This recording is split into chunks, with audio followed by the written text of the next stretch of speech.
Self Dr. D.R. Sahu, Professor of Mathematics, Government, Pataleshwar college Masturi, Bilaspur. ये मेरा तीसरा वीडियो लेक्चर है। BSc part third mathematics, paper third, discriminating mathematics, unit number 2, relation. आज मैं आप लोगों को एक्सप्लेन करने जा रहा हूँ इक्विवेलेंस रिलेशन। तुल्यता संबंध कहते हैं हिंदी में। इसका डेफिनेशन है, let A be a non empty set and R be a relation in A, then the relation R is said to be equivalence relation. If it is first reflexive, that is A is related to A, every A belongs to A. It means that every element of the set A is R related to itself. अर्थात इस reflexive relation में A के सभी element को स्वयं से related होना चाहिए। दूसरा हमारा रिलेशन है सिमेट्रिक रिलेशन। यदि A और B, A के कोई दो एलिमेंट है, यदि A B से रिलेटेड है, तो यदि B A से रिलेटेड हो जाता है तो हमारा रिलेशन है वो सिमेट्रिक हो जाता है। तीसरा कंजेक्टिव रिलेशन, यदि ए बी सी हमारे पास ए का कोई तीन एलिमेंट है और यदि ए का संबंध बी से है और बी का संबंध सी से है, परिणाम स्वरूप ए का संबंध सी से हो जाता है तो हमारा रिलेशन कंजेक्टिव रिलेशन कहलाता है। इस तरह से हम देख रहे हैं कि ये एक हमारा ए नॉन एम्प्टी सेट है।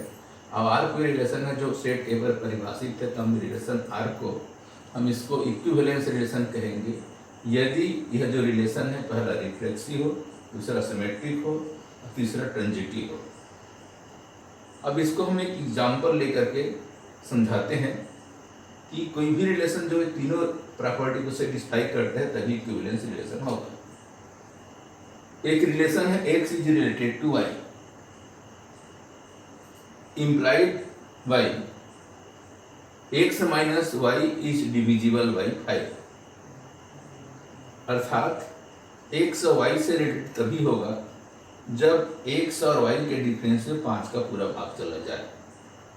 जहां पर x और y set of integer i के एलिमेंट है, इसी पर सेट ऑफ इंटीजर पर हमारा ये रिलेशन r डिफाइन किया गया है। हमें सिद्ध करना है कि जो रिलेशन है यह एक इक्विवेलेंस रिलेशन होगा। सॉल्यूशन, यदि x और y i के हम कोई भी दो एलिमेंट लेते हैं और x is related to y दिया गया है, it means that x minus y is divisible by 5। अर्थात x माइनस y में यदि 5 का भाग चला जाता है तभी x और y से रिलेटेड होगा। It means that there exist an integer m belongs to y such that x minus y is equal to 5. Because x minus y is divisible by 5, then we can write x minus y is equal to 5m. Is implied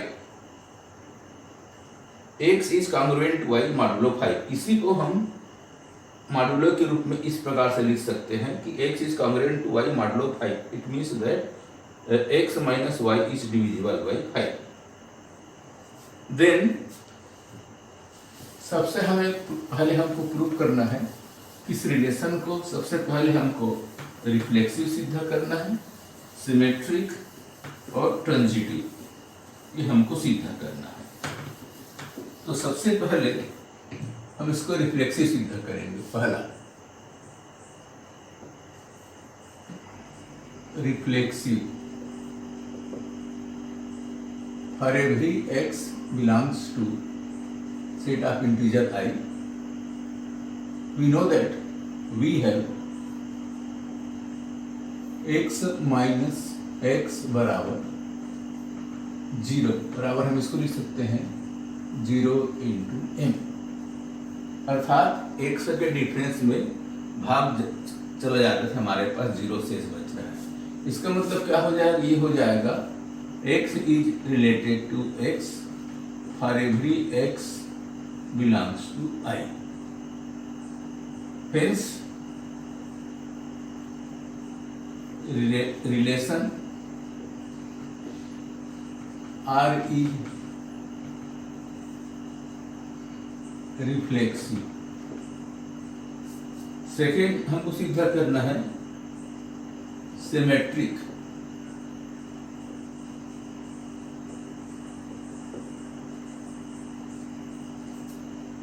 Let x y belongs to I be such that x is related to y.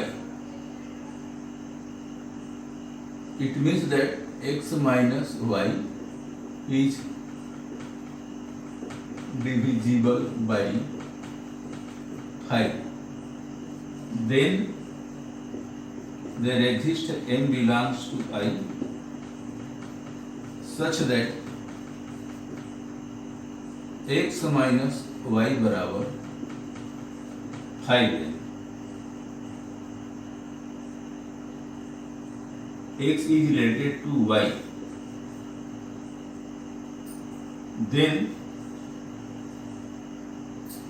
y minus x is equal to minus x minus y बराबर minus 5m. This is also be written as 5 minus m, where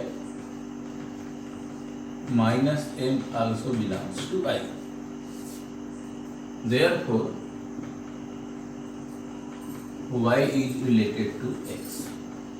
Thus, if x is related to y, is implied y is related to x. Hence, R is symmetric. Third, thus we have proved R is reflexive and R is symmetric.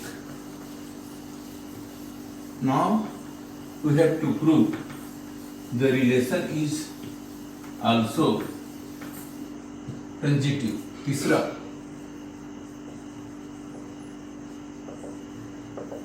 transitive. Let x y z belongs to R. A is I because x y z are integer.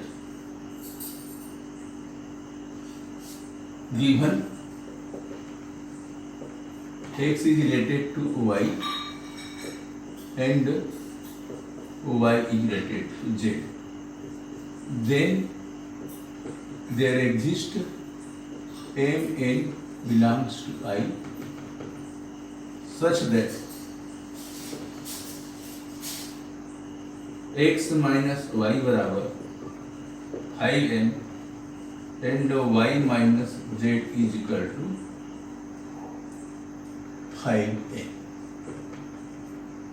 Now x minus z is equal to x minus y plus y minus z.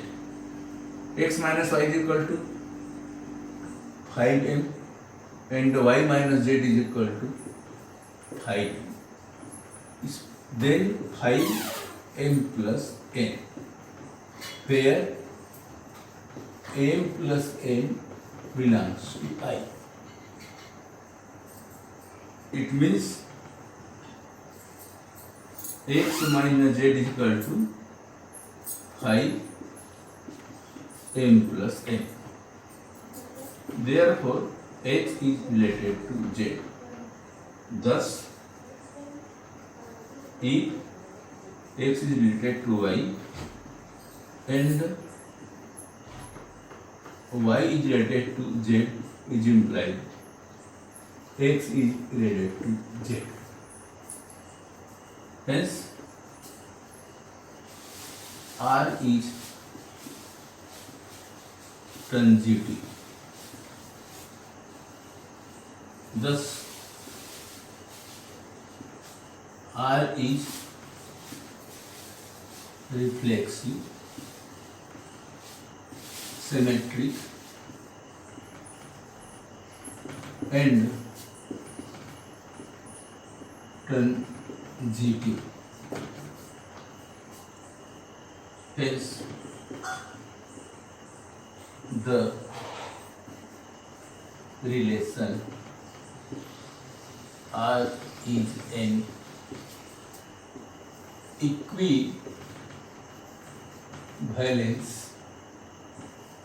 relation।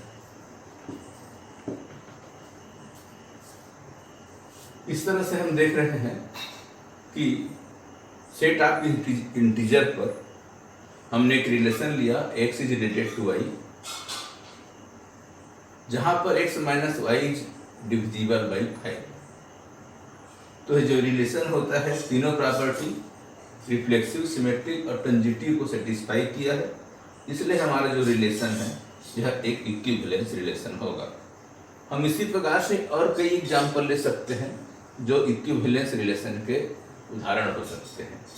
जैसे हम किसी plane पर set of the lines लेते हैं और यहाँ पर हम रिलेशन लेते हैं पैरेललिज्म की, समानांतर की।